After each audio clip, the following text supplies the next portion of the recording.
Hello दोस्तों, आप लोग का इस वीडियो में स्वागत है। जैसा कि मेरे भाई आप लोग के लिए हर चीज का मोस्ट इंपोर्टेंट क्वेश्चन हम लोग अपलोड कर रहे हैं। आज यहाँ पर साइंस 1 का क्लास 9 का साइंस 1 का मोस्ट इंपोर्टेंट क्वेश्चन चल रहा देने मेरे भाई। अगर इसको कर लेते तो आप लोग का यहाँ पर 40 नंबर का आप लोग का एग्जाम होगा और 40 में से 40 आप लोग इजिली यहाँ पर पा सकते हो। कंप्लीट आउट ऑफ भी आ सकता है। जितना क्वेश्चन बताऊंगा, जो चीज बताऊंगा उसको अगर करके जा रहे हो, सबसे पहले आप लोग को यहाँ पर लेसन वाइज अभी देखो, सिर्फ एक्सरसाइज से अगर करके जा रहे हो तो भी आप लोग को इसमें होने वाला नहीं मेरे भाई। आप लोग को बहुत सारा अंदर से भी क्वेश्चन करना पड़ेगा। अब इसे कैसे करना है एक एक चीज बताऊंगा। First to fifth lesson 5 lesson आने वाला है। अब पांचों लेसन में से क्या क्या करना है। सबसे पहले व्हाट इज द मोशन, आप लोग को एक क्वेश्चन आ सकता है व्हाट इज द मोशन, तो इफ से लगा लो यहां तक, इतना लिख लेना आप लोग को। व्हाट इज द मोशन का डिफाइन हो जाएगा। एंड आप लोग को और आगे आना है, यहां से कुछ भी नहीं। हाँ, स्पीड और इसका दोनों का फार्मूला, स्पीड और ए लाइन को कवर कर लेना, किसके रिलेटेड है वो चीज आप लोग को अच्छी तरीके से आना चाहिए। एंड उसके बाद आप लोग को यहां से एक दिया गया व्हाट इज द वेलोसिटी, ये चीज अच्छी तरीके से आप लोग को होना चाहिए। और यहाँ वेलोसिटी का फार्मूला, जो चीज बता रहा हूं उसको करके ही जाना। और उसके बाद आप लोग को इधर से कुछ भी नहीं, ये सब ऑलवेज रिमेंबर वाला अच्छी तरीके से करना रहेगा। ऑलवेज रिमेंबर, क्योंकि इसमें थोड़ा सा डिस्टेंस और टाइम को जो मेजर किया गया था, डिस्टेंस अपॉन टाइम, और स्पीड का फार्मूला कौन दिया था, गैलीलियो ने दिया था। प्लस आप लोग का स्पीड का साउंड का क्या होता है ड्राई एयर में, वो चीज यहाँ मेंशन किया गया। और लाइट का स्पीड बताया गया। प्लस आप लोग का जो हमारे अर्थ के राउंड अप घूमता है हमारा सन, वो चीज यहाँ पर सन के राउंड अप अर्थ, वो चीज यहाँ पर स्पीड, ये चीज अच्छी तरीके से आप लोग को समझना रहेगा। एंड यहाँ से दोनों डिफाइन करना रहेगा। ये भी चीज मैं एक्सरसाइज से आप लोग को बता देता हूँ। यूनिफॉर्म स्पीड और नॉन यूनिफॉर्म। देखो, यूनिफॉर्म स्पीड उसको बोलते हैं जब हम लोग कोई ऑब्जेक्ट रहे कवर करे equal distance in equal interval time, this is called uniform speed. और नॉन यूनिफॉर्म वही चीज है, बट यहाँ देखो सेम टाइम रहेगा। If an object cover unequal distance in equal interval time, this is called a non uniform speed. ये वाला define हो गया, याद रखना दोनों। और आगे हम लोग चलते हैं यहां से एक्सेलरेशन का। देखो, जो चीज बताऊंगा उसको समझना। एक्सेलरेशन का फार्मूला याद कर लेना। इसमें से आप लोग को आएगा आप लोग के एग्जाम में uniform acceleration, non uniform acceleration, ये दोनों डिफाइन। जो चीज बता रहा हूं उसको करके जाना। अब यहां से पॉजिटिव निगेटिव जीरो एक्सेलरेशन। देखो, पॉजिटिव एक्सेलरेशन यहां से यहां तक है। जब कोई ऑब्जेक्ट रहेगा, अगर उसकी वेलोसिटी हम लोग इंक्रीज करेंगे तो पॉजिटिव एक्सेलरेशन होगा। अगर कोई ऑब्जेक्ट है, देखो व्हेन एन ऑब्जेक्ट, वेलोसिटी का ऑब्जेक्ट अगर डिक्रीज करेंगे उस समय क्या होगा, निगेटिव एक्सेलरेशन होगा। और निगेटिव एक्सेलरेशन को हम लोग बोलते हैं डिक्लेरेशन। ए भी फिलिंग द ब्लैंक्स के लिए बहुत इंपॉर्टेंस है।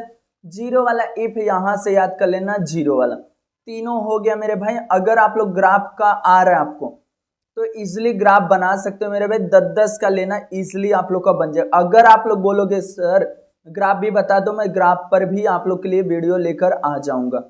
बस आप लोग को जो अभी बता रहा हूं उतना करके जा रहे हो तो भी इजिली आप लोग का कवर हो जाएगा। यहां पर से आप लोग को मेरे भाई क्या चीज और करना है, देखो ये सब कुछ भी नहीं। न्यूटन्स का तीनों law, first law, second law, third law, तीनों लॉ आप लोग को याद करना रहेगा। न्यूटन्स का फर्स्ट, सेकंड, थर्ड लॉ। अब यहां से यूनिफॉर्म सर्कुलर मोशन, देखो जो चीज मैं बता रहा हूं वही क्वेश्चंस आप लोग को एग्जाम में मिलने वाले हैं। इसके लिए आप लोग बोल रहा हूं इसको अच्छी तरीके से कर लेना। ये चीज हो गया यूनिफॉर्म सर्कुलर मोशन और उसके एग्जाम्पल। यहाँ पर से स्पीड का एक फार्मूला ये भी है, 22/7 होता वो पाई का मान 3.14। अब उसके बाद यहाँ से एग्जाम्पल में सवाल कौन सा है, कंगारू वाला करके रखना। जो बता रहा हूँ उसी को करो, एक कंगारू वाला करके रखो। एंड उसके बाद आप लोग को यहाँ से न्यूटन्स का फर्स्ट, सेकंड, थर्ड तीनों करके रखना है, क्योंकि ये बहुत ही इंपॉर्टेंस होने वाले हैं। अब आ सकता है आप लोग को एग्जाम में व्हाट इज द मोमेंटम, तो इतना आप लोग को यहाँ पर करना रहेगा। What is the momentum, 3 point है। देखो, पहला पॉइंट, दूसरा पॉइंट, तीसरा पॉइंट कर लेना। ये सब एग्जाम में आने के फुल चांसेस हैं। अब यहाँ पर और आगे आ जाते हैं न्यूटन्स का थर्ड लॉ। ये सब कुछ भी नहीं, इधर से कुछ भी नहीं करना। हाँ, इसमें से पहला वाला न्यूमेरिकल्स कर सकते हो। और उसके बाद एक्सरसाइज से बहुत ज्यादा इंपॉर्टेंस मेरे भाई, पहला क्वेश्चन ए और ये दोनों क्वेश्चन करके जाना। कितना कितना पॉइंट डिफरेंट बिटवीन का, सिर्फ 2-2 पॉइंट करना है। और उसके आगे हम लोग चलते हैं। ए वाला आप लोग को सिर्फ आप लोग को अच्छी तरीके से सवाल ए फार्मूला याद हो जाएगा, तो इसलिए मैं उसमें दे रखने के बाद याद निकाल लोगे। अगर डिस्क्रिप्शन बॉक्स में चेक करोगे वहां पर बना हो, उसको वीडियो देख लो, आप लोग का क्लियर। जो बता रहा हूँ वही चीज आप लोग को एग्जाम में आएगा। एक क्वेश्चन ए करो और एक लास्ट वाला question a filling the blanks कर लेना, बहुत इंपॉर्टेंस है। और एक लास्ट वाला सवाल, और इसमें से आप लोग को कौन कौन सा सवाल साइंटिफिक रीजन आएगा एग्जाम में, ए क्वेश्चन एंड उसके बाद टेनिस वाला और एक फर्स्ट वाला। 3 क्वेश्चन यहाँ से मैं आप लोग को बार बार बोलता हूँ, 3 क्वेश्चन करके जाना। पहला लेसन आप लोग का क्लियर समझा। अब दूसरा लेसन, दूसरे में से आप लोग को क्या क्या करना है। सबसे पहले यहाँ पर ए वाला ए करके रखना, बहुत ज़्यादा इंपॉर्टेंस है। व्हाट, अब अगर आपसे बोला जाए कि वर्क डन कब होगा, जब हम लोग फोर्स किसी ऑब्जेक्ट पे लगाएंगे तो उसका डिस्प्लेसमेंट होगा, तब हम लोग बोल सकते हैं क्या हुआ, फोर्स यहाँ पर वर्क डन हुआ। और उसके बाद यहाँ से ये सब कुछ भी नहीं करना। हाँ, यहाँ पर रिलेशनशिप बिटवीन याद रखना अर्ग और जूल के अंदर, and positive negative zero acceleration यहाँ वर्क ए वाला। बस इससे कुछ भी नहीं है, याद रखना, बस इतना याद रखो। फोर्स अगर हम लोग अप्लाई कर रहे हैं, अगर डिस्प्लेसमेंट सेम डायरेक्शन और थीटा के वैल्यू 0 है, तब फोर्स क्या होगा, पॉजिटिव होगा। अगर दूसरा हम लोग अगर यहाँ अगर फोर्स अप्लाई कर रहे हैं बट यहाँ पर जो डिस्प्लेसमेंट हो रहा है अपोजिट डायरेक्शन, थीटा के वैल्यू 180 हो रहा है, तो नेगेटिव। अगर कुछ भी, अगर हम लोग फोर्स भी अप्लाई कर रहे हैं बट कुछ भी नहीं हो रहा, तो वहां पर क्या हो जाएगा, 0 90 डिग्री होगा, तो वहां पे 0 फोर्स लगेगा। ये सब कुछ भी नहीं करना, ये सब सवाल कुछ भी नहीं करना। हाँ, व्हाट इज द एनर्जी आप लोग को एग्जाम में पूछा जाएगा, उसको मैं आप लोग को बता देता हूँ। व्हाट इज द एनर्जी, यहाँ से लेकर आप लोग यहाँ तक याद करना, 3 पॉइंट अच्छी तरीके से याद कर लेना, बहुत ज्यादा इंपॉर्टेंस होने वाला। काइनेटिक एनर्जी और पोटेंशियल एनर्जी का डिफरेंट बिटवीन आएगा, तो मैं दोनों चीज यहीं पर बता दे रहा हूँ। पहला पॉइंट, और kinetic energy equal to 1/2 mv का स्क्वायर, ये दूसरा पॉइंट, पहला एंड देन दूसरा हो गया। और उसी तरीके से यहाँ पर ये सब कुछ भी नहीं। हाँ, ये सवाल कर लेना, बहुत छोटा सा है, न्यूमेरिकल्स का ऑप्शन रहेगा बट मैं बोलूँगा न्यूमेरिकल्स कर लो। यहाँ पर पोटेंशियल एनर्जी, और पोटेंशियल एनर्जी आप लोग को यहाँ पर याद कर सकते हो, potential energy equal to mgh, potential energy दूसरा पॉइंट याद हो गया। अब देखो, उसके बाद ये डायग्राम बेस बहुत बार पूछा गया है, फ्लो चार्ट दिया गया, उसको अच्छी तरीके से एक्सप्लेन करना है, याद रखना, इसको कर लेना। And law of the conservation of energy, बस इतना याद कर लेना। एंड फ्री फॉल का कुछ भी नहीं, इतना बड़ा नहीं आएगा मेरे भाई, आएगा भी तो ऑप्शन में रख देना। व्हाट इज द पावर आप लोग याद कर सकते हो, पावर क्या है, इतना कर लेना। एंड पावर का फार्मूला है, उसके बाद आप लोग को ये सब सवाल कुछ भी नहीं करना है, एक करना रहेगा तो ये वाला कर लो बस। और उसके आगे आप लोग को इसमें से सिर्फ आप लोग को एक क्वेश्चन करना है। अभी जस्ट मैं अंदर कवर कर लिया हूँ इस क्वेश्चन को, एंड एक क्वेश्चन और ऑब्जेक्टिव, बस फिलिंग द ब्लैंक्स देख लो, बाकी कुछ भी नहीं। फिलिंग द ब्लैंक्स अच्छी तरीके से देख लेना, और ये भरने वाला देख लो। उसके बाद इसमें सवाल न्यूमेरिकल्स अगर करना रहेगा तो करना, नहीं तो मत करो न्यूमेरिकल्स। अब आ जाते हैं हम लोग करंट इलेक्ट्रिसिटी तीसरे लेसन पे। और तीसरे लेसन पे आप लोग को क्या चीज करना है उसको भी मैं आप लोग को बता देता हूँ अच्छी तरीके से, एक चीज बताऊंगा उसको सुनना। यहाँ पर एक आ सकता है, what is the free electrons, इतना आप लोग को बताना रहेगा। एंड इसमें से ऐसा कुछ भी नहीं करना है। हाँ, ये सब भी नहीं करना है, ये सब भी नहीं। हाँ, ये वेरी आईएमपी में याद कर लेना, इसको सवाल आ सकता है, नंबर चेंज हो सकता है। आईएमपी में मैं लगा रहा हूँ तो इसको करके ही जाना। एंड अभी तक चैनल को सब्सक्राइब नहीं किया तो मेरे भाई चैनल को सब्सक्राइब कर लो, 80 के बहुत नज़दीक आ चुके हैं। इतना ओहम्स का लॉ आएगा एग्जाम में तो आएगा। और उसके बाद आप लोग को ये सब कुछ भी नहीं। हाँ, इलेक्ट्रिक सर्किट देखो कितना छोटा छोटा मैं आप लोग को बता रहा हूँ, और ये वाला डायग्राम आप लोग को उससे नेमिंग क्रेचर करने के लिए आ सकता है।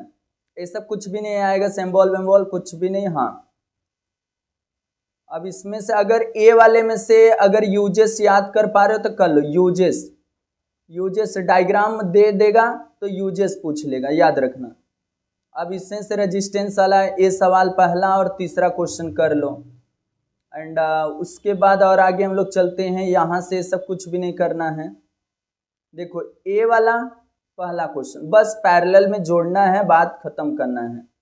ए वाला देख लेना क्योंकि ये बहुत इजी है, एक एक स्टेप देखोगे तो हो जाएगा। याद रखना बहुत इजी है मेरे भाई, बहुत बहुत बहुत इजी है, एक बार बस देखो आप लोग। एंड ये सवाल करना रहेगा तो कर सकते हो। एंड उसके बाद आप लोग को ये सब कुछ भी नहीं करना है। ए वाला डायग्राम बेस्ड क्वेश्चन आया हुआ है बहुत बार और आ भी सकता है, तो और ये हो गया मेरे भाई डायग्राम बेस्ड भी क्वेश्चन। और बाकी तो कुछ भी नहीं करना है इस चैप्टर से। मेजरमेंट ऑफ मैटर दिया गया, इसमें से क्या क्या चीज करना है। सबसे पहले यहाँ से लॉ केमिकल कंजर्वेशन दिया गया था मेरे भाई। यहाँ पर रिएक्टेंट और प्रोडक्ट याद रखना, यहाँ पर से आप लोगों से पूछा जा सकता है। इतना इतना आप लोग थोड़ा सा पढ़ लो, इतना थोड़ा सा पढ़ लेना। रिएक्टेंट ऐसा रहता है, इस साइड रिएक्टेंट बोला जाता है, इस साइड प्रोडक्ट, दोनों इक्वल रहेंगे तो हम लोग बैलेंस इक्वेशन बोलते हैं, याद रखना। और यहाँ से आप लोग को ये सब कुछ भी नहीं पढ़ने का ज़्यादा ज़रूरत है, कुछ भी नहीं। आप लोग को आ सकता है एटॉमिक मास, ऐसा डिफाइन छोटा छोटा डिफाइन इसमें से पढ़ लेना, इसमें डिफाइन पढ़ लेना तो पढ़ लेना, बाद में मत बोलना भैया बताए नहीं थे, मैं बता रहा हूँ इसीलिए। ए वाला आप लोग को एटॉमिक मास, ये अच्छी तरीके से आप लोग को मोल निकालने आना चाहिए, याद रखना। अब यहाँ पर फार्मूला भी है, कैसे निकालना है कैसे नहीं निकालना सब कुछ इजीली आप लोग निकाल सकते हो। वैलेंसी का डिफाइन करना है, व्हाट इज द वैलेंसी पूछेगा तो बस इतना आप लोग लिख दिए, व्हाट इज द वैलेंसी हो जाएगा। अब उसके आगे और आगे हम लोग चलते। देखो मेरे भाई जो जो चीज़ बता रहा हूँ बहुत इंपॉर्टेंस बता रहा हूँ, आपके एग्जाम में आएगा तो आएगा। ए वाला आप लोग रेडिकल, बेसिक रेडिकल, ए वाला आईएमपी में है, उसको रीड कर लेना। रट्टा मारने की बात नहीं करो, रीड करने की बात करो। क्वेश्चन नंबर पहला अच्छी तरीके से सब करना है। क्वेश्चन नंबर पहले के बाद ये करना है पांचवा, और उसके बाद आप लोग को क्या करना है, यहाँ से क्वेश्चन आंसर में से आप लोग को एक ये यूनिफाइड एटॉमिक मास इसको करना और एक पहला क्वेश्चन, दो क्वेश्चन यहाँ से करके रखना है, ये सब बहुत इंपॉर्टेंस है। और पांचवें लेसन जो लास्ट है एसिड और बेस पे, इस पे डिफरेंट बिटवीन आएगा, याद रखना है एसिड और बेस पे। और उधर से आप लोग को क्या क्या चीज करना है उसको ध्यान से अगर देखोगे तो इजीली आप लोग को खत्म हो जाएगा। बहुत बड़ा इसमें से नहीं कुछ करना है कि आप लोग को याद करके जाऊं, ऐसा कुछ भी मैटर नहीं। जो चीज मैं बताऊंगा बस उसको करके जाना, बस जो जो चीज मैं बोलूंगा उसको कर लेना, बस जितना बोलूंगा। एनोड और कैथोड का ये वाला थोड़ा सा आप लोग एक बार देख लेना, एनोड और कैथोड एक्टिविटी नहीं। अब देखो इसमें से ऑड मैन आउट आप सब लोग पूरे कर लो, ऑड मैन आउट करना है पूरा। एंड यहाँ से आप लोग को इस तरीके से दिया, ये भी नहीं। क्वेश्चन नंबर थर्ड वाला पूरा करो, क्वेश्चन नंबर 4 वाला कर लो। एंड उसके बाद राइट दिस केमिकल एक्टिविटीज नहीं करना है, बट यहाँ से डिफरेंट बिटवीन वेरी आईएमपी में मैं बता रहा हूँ, ये करके जाना है तो करके जाना है, एक क्वेश्चन आएगा तो आएगा। इस तरीके से आंसर द फॉलोइंग क्वेश्चन में से न्यूट्रलाइजेशन वाला कर लो, और यहाँ से गिव द रीजन वाले में से बटर वाला, ए वाला। इस तरीके से मेरे भाई ये भी लेसन आप लोग का पूरा नियर बाई खत्म हो गया। तो ये वीडियो आप लोग कैसा लगा आप लोग कमेंट करना, और जितना हो सकता वीडियो को शेयर करना, और चैनल फर्स्ट टाइम चैनल को फटाफट सब्सक्राइब कर देना। अगर इसी तरीके साइंस 2 का भी चाहिए तो कमेंट टेक कर देना और चैनल को फटाफट सब्सक्राइब।